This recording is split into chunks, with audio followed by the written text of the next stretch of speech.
All right, so in our shop, we all have offices. And Stuart likes to come and sit in my office. And he likes to tell me what he's been thinking about.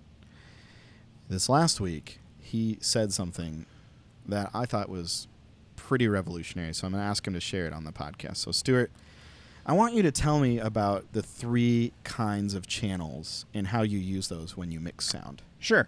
So, you've got a band, and you've got channels.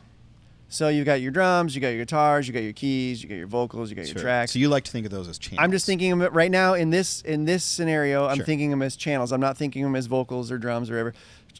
Channel 1 is a kick, and channel 2 is a snare, and whatever. Channel 30 is a vocal, whatever. Sure. I want to categorize them, each channel, into 3 separate sections. Not rerouting anything on my... Right. This is a mind thing. How you This is a think mental about it. thing. So the first group of channels is ones that have quick, fast, transient tones. What do I mean by that? Kick drum, ka! So you imagine It's it goes loud. up and it comes down. So there's a lot of volume, very fast, and it goes away. Snare, pa! Same thing. Although that sounded just like my kick, ka, pa! He's not a professional. But anyway, beatboxer. you get what I'm saying. Yep. Like the transient tone is quick, Fast attack. and then it's gone.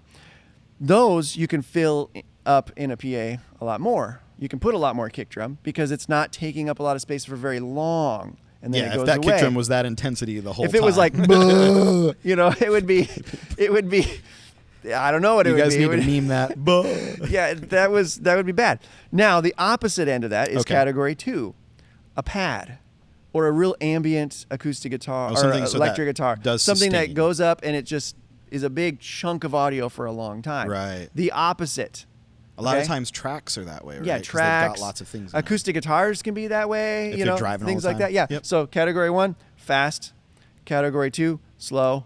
Category 3, everything else. Sure. So vocals would probably fit into the category 3. They're a little bit closer to the quick transient tones, but they don't sustain unless you're holding a big note out or whatever. Well, and by nature of the mix, they need to be a little bit louder so you can hear them over the absolutely. band. So they have their own special place. If you do this as a mental thing in your brain and you have these 3 categories, then you can, when you're mixing, I'm not talking about EQing, I'm not talking about any of this kind of stuff. I'm Just literally mixing. just trying to put everything in different places. If you do that, now you can set yourself up for success. So for example, you got a lot of pad in the mix. It's like a big old warm comforter. It's just gonna it just cover goes it all up nice and cozy, and you're not gonna hear some of this other stuff. Are you having a hard time mixing your vocals? Well, listen to those things that cover everything up. sustain. So if you pull it back a little bit, all of a sudden, now I can hear the vocals, or I can hear the snare, I can hear.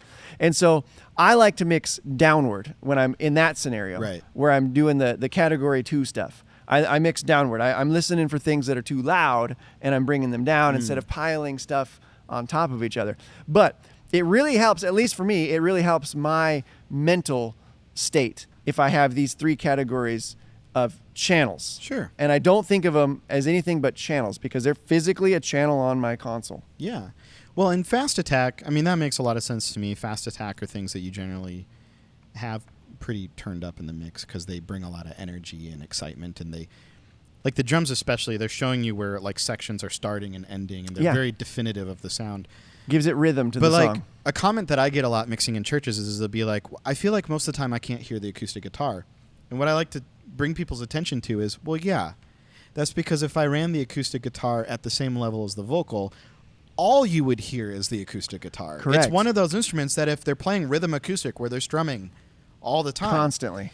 then you don't want that to be as loud as the vocalist, right? And so a lot of times acoustic guitar, what I like about it is it's one of those instruments that tends to mix itself. If I set it at the right place in the mix, when the whole band is going, you won't really hear it. It is there, and it's doing something. It's there. It's filling up a space. When the band drops out, then it shines. Correct. And I didn't have to touch that fader. Like a lot of times the acoustic guitar can stay at the same level the whole service because that level is appropriate to the entire mix. So yes, it does tend to kind of fall into the background during loud sections, but then it's right there when it's just acoustic in singers. Absolutely. You hear it right where you need to. Absolutely. And that's the importance of those things. The same with pad. Maybe during a downtime, you need a little more pad to carry it because nothing else is playing. But then when the band comes back in, you might need to pull that pad back and give yourself a little bit of working room. And this especially becomes important when you're mixing a lot of channels. Yeah. You can't have all the channels at the same level. There's not enough room in the world for that. You think these guys who mix, there's guys who mix concerts with 128 channels. Yeah. There's no way all those channels are up at unity. It's physics. You can't physically, it's just not possible. Yeah, you've got to think about where everything fits in that layer and what kind of sound it produces. Yeah, and so basically, just use common sense. Mm-hmm. Just use your ears. Just listen. Just stop touching stuff on your console and just go, what can I hear?